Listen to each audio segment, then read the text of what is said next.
Ok, agora vamos corrigir, né, as atividades que vocês desenvolveram agora relacionadas à unidade 3, parte 2. Vamos ver o que falava a questão número 1. Bom, na questão número 1, descreva quais são os fatores que podem influenciar a deficiência de nutrientes. Bom, como a gente viu na aula, né, uma dieta monótona pode influenciar. Baixa ingestão de alimentos de origem animal, né, como eu comentei, pessoas que não comem carne vermelha, carne branca. Baixa prevalência do aleitamento materno, né, mães que não conseguem prevalecer com aleitamento materno exclusivo. A baixa quantidade de micronutrientes na alimentação complementar. Também, as mães que acabam dando apenas um tipo de alimento para as crianças quando ela inicia a alimentação complementar. E a baixa escolaridade, né? Pessoas que não sabem o porquê que devem consumir diversos tipos de alimentos. Então, esses são os fatores que influenciam para a deficiência dos nutrientes, certo? Então, essa seria a resposta. A senhora tem algo a acrescentar, professora Sabrina, em relação à questão número 1? É importante frisar, né, que além desses fatores, a carência de nutrientes, ela também pode atingir populações com alto poder aquisitivo, não somente populações de baixa renda, né?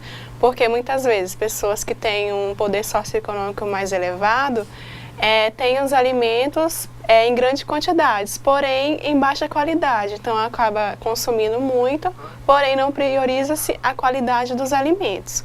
E sobre o aleitamento materno, por que prevalece também quando a mãe não amamenta a criança? Porque a criança, ela precisa consumir os nutrientes através do leite, né? E justamente, se a mãe não tem uma alimentação adequada, né, não faz uso de suplementação, o bebê, a criança, acaba desenvolvendo algum tipo de carência nutricional. Então, por isso, esses fatores. Isso mesmo, como a gente sabe, no aleitamento, né, no aleitamento materno, nós temos todos os micronutrientes e vitaminas que a criança necessita.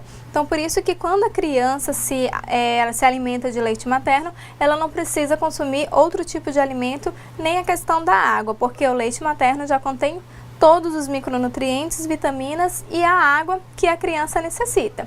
Então, daí a importância, né, do incentivo do aleitamento materno, ok?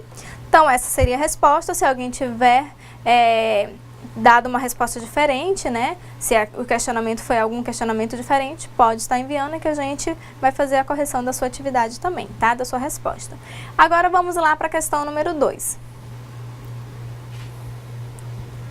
Bom, a questão número 2 diz: em relação à carência dos nutrientes, verificou-se que é possível preveni-la através da suplementação, da fortificação dos alimentos e também da educação alimentar. Diante disto, assinale a alternativa correta. Alternativa A. Os grupos de riscos que recebem a suplementação de ferro são as crianças de 3 a 12 meses de idade? Não, né? A gente viu lá que é a partir de 0 a 6 meses de idade, certo? A fortificação, a questão B. A fortificação dos alimentos não é obrigatória por lei. Ou seja, os fabricantes de farinha de trigo e milho só devem fortificar esses alimentos caso desejem. A gente viu que não, né? Que se tornou obrigatória por lei e que todos os fabricantes devem fortificar esses dois tipos de alimentos. Então, essa também não é a resposta correta. A questão C. O suplemento de ferro não fica disponível nas unidades básicas de saúde, que são os postos de saúde, e devem ser adquiridos nas farmácias. A gente viu que não, né? Que ele está disponível em todos os postos de saúde e que eles são gratuitos, certo? Então, a questão D diz: o alimento fortificado é aquele que recebe a adição de algum nutriente importante para a saúde e também é conhecido como alimento enriquecido. Então, essa seria a resposta correta, né? Essa é a definição de alimento fortificado, né? Então, a gente viu aqui que o alimento fortificado ou enriquecido é aquele que recebe a adição de algum nutriente. E a questão E falava: a fortificação dos alimentos tem objetivos farmacológicos e terapêuticos. A gente viu que é o contrário, né? Que ela não tem objetivos farmacológicos e terapêuticos, e sim natural, ok? E aí, professora Sabrina? Qual a sua consideração em relação a essa questão? Sobre a questão da fortificação dos alimentos, né, o Brasil ele dispõe de diversos alimentos fortificados, porém essa ainda não se tornou uma das principais estratégias de ação de saúde pública, justamente por falta de dados epidemiológicos que justifiquem a fortificação desses alimentos. Porém, é uma ótima estratégia, com certeza, ao combate das carências nutricionais na população brasileira. E diante disso a gente viu que, por mais que ainda não atinjam, né, todo o Brasil, a gente viu um exemplo que foi o NutriSUS, que realmente ele começou a ser implantado.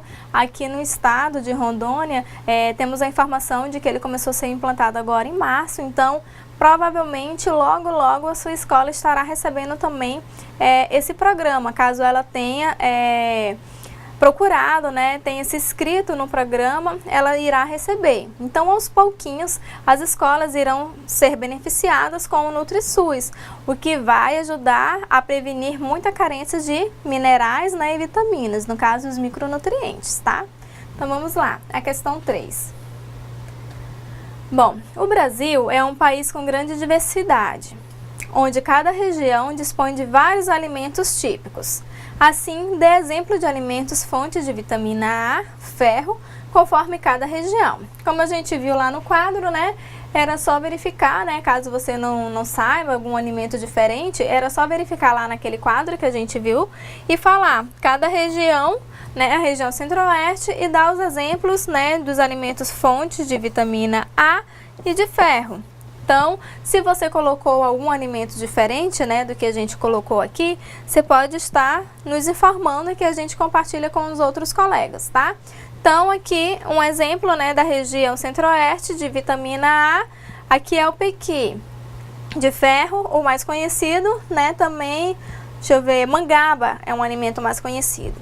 Na região sudeste, né, os exemplos, fontes de vitamina A, temos o Ora Pronobis.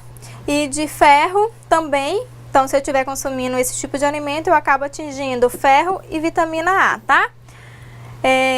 Na região sul, vitamina A, também o mesmo tipo de alimento, o Ora Pronobis, a batata doce, né, que é mais conhecida, também tem, típico aqui da nossa região, e ferro, pinhão. O pinhão é muito conhecido na região sul, né?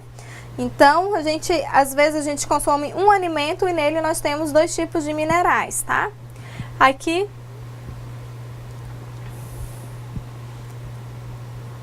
Bom, aí lá no quadro a gente tinha também da região norte e região nordeste, ok? Então, só verificar lá no quadro, nos slides que a gente tem, tá? Os exemplos de vitaminas e ferro, né? Vitamina A e ferro, típico de sua região. A senhora quer dar algum exemplo da região norte? Professora, na região norte temos, por exemplo, a pupunha, né? Então, temos diversos outros alimentos, além desses, né, que você pode também estar associando as cores alaranjadas, contém vitamina A, vitamina E, o ferro tem folhosos escuros, então, não quer dizer que esses alimentos por cores contêm só essas vitaminas também, pois contém outros tipos de minerais, outros tipos de vitaminas. Então, é uma gama de opções que você tem para estar consumindo essas vitaminas diariamente na sua alimentação. É isso mesmo. Então, valorize os alimentos típicos de cada região, né? Então, assim, nos municípios também nós temos alimentos típicos, né? Diferentes dos que a gente tem na capital. Então, valorize, incentive o consumo desses tipos de alimentos, porque ele ajudará tanto, né, enriquecer os nossos micronutrientes, vitaminas e também em relação à questão econômica. A gente procura sempre consumir os alimentos típicos da época, que com certeza eles são mais baratos, são mais em contas do que alguma fruta, né? Vamos supor, o morango, ele não é típico da nossa região, então ele sempre tem um valor, né, bem alto. Então, em vez de consumir o morango, vamos consumir algum alimento típico da nossa região que sai mais barato, mais em conta pra gente, ok? Então, vamos para a questão 4. Na sua opinião, por que a fortificação dos alimentos é importante? Essa é uma questão interativa. Então, aqui uma possível resposta, né, que a gente pode estar fornecendo para vocês é a seguinte.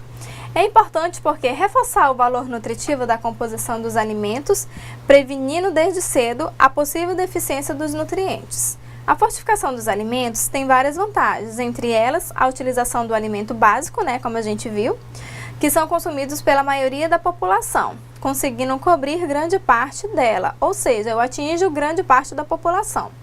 A fortificação também não modifica o sabor do alimento, o que torna mais fácil de sua aceitação. Pois assim, quando a gente estiver fazendo essa fortificação na escola, os alunos não vão perceber, eles não vão saber que esse alimento é fortificado, porque esse sachê, né, de micronutrientes, ele não altera o gosto do alimento, não altera a aparência do alimento. Então não tem como a criança falar que não quer porque é um alimento diferente. Não, não é. Então isso ajuda muito as crianças a terem uma boa aceitação da fortificação dos alimentos, né, professora Sabrina? Isso mesmo. Agora você já sabe que os alimentos são fortificados, né? Você pode estar analisando o rótulo dos alimentos, a lista de ingredientes, para saber se esse alimento é fortificado com algum tipo de nutriente. Um exemplo é a farinha de trigo, que você pode analisar e que sempre vai estar descrita lá como farinha de trigo enriquecida com ferro e ácido fólico. Então esse é um alimento fortificado com esses nutrientes para prevenir as carências nutricionais. Ok, obrigada. Então agora vamos para a questão número 5. A educação alimentar e nutricional é uma grande aliada para a alimentação saudável. Como você, educador alimentar, pode estimular a educação alimentar e nutricional na prática, né, aí no seu trabalho? Também é uma questão interativa e uma possível resposta é: a educação alimentar e nutricional pode ser desenvolvida em vários ambientes, como no trabalho, nos encontros de família e com os colegas. Também pode ser desenvolvida de várias maneiras. Pode ser uma conversa informal, para falar da importância de consumir alimentos saudáveis e prevenir o aparecimento de doenças. Pode ser desenvolvida através de palestras para os alunos, falando sobre a importância das vitaminas e sais minerais. E pode ser utilizar também o teatro de fantoche, se o público for um público infantil. E muitas outras formas, como a gente viu durante a aula, né? Então é preciso utilizar o quê? A criatividade de cada um para estarem desenvolvendo a educação nutricional. Então, assim, não deixe de desenvolver a educação nutricional, né? Procure a melhor maneira, o que dá para fazer no seu ambiente de trabalho e desenvolva essa educação nutricional. Com certeza, o público, né, as crianças ou os adolescentes irão gostar bastante e é uma forma dinâmica e divertida de aprender sobre a alimentação. Então, pratique a educação nutricional. Né, professora? Isso, e quando tem contribuir? Quando você trabalha com a educação nutricional, principalmente com o público infantil, é muito mais fácil de levar essa informação, principalmente quando se trata de alimentação, porque os alunos ficam curiosos de saber sobre os alimentos. Então, são várias estratégias que você pode estar utilizando. A palestra também na sala, se for possível você tirar um tempo para falar, né, dos alimentos, da importância. Então, é muito importante que você desenvolva isso no ambiente escolar com as crianças e com os adolescentes. Isso mesmo. Você pode estar combinando aí, né, com a professora, quando ela for dar uma aula, né, que o tema é relacionado à alimentação, à saúde, vocês podem estar combinando com elas e aí vocês desenvolvem a questão da educação nutricional. Ok? Aí você contribui para a aula da professora e faz a sua parte como educador nutricional, educador alimentar. Ok? Então, vamos ver. Obrigada pela participação, né? E até o próximo encontro. E não esqueça de praticar a educação alimentar. Aqui um exemplo, né? A mãe praticando a educação alimentar, incentivando a alimentação ao seu filho. Então, aqui a gente conclui a unidade 3 e já convido você, né, para começar a ler a unidade 4, para a gente, na próxima aula, falar um pouco, né, do que são as políticas públicas de saúde, né, que é o tema da próxima aula. Então, convido você para já fazer uma prévia leitura do módulo da unidade 4 do módulo 10. Então, até a próxima aula e obrigada pela atenção.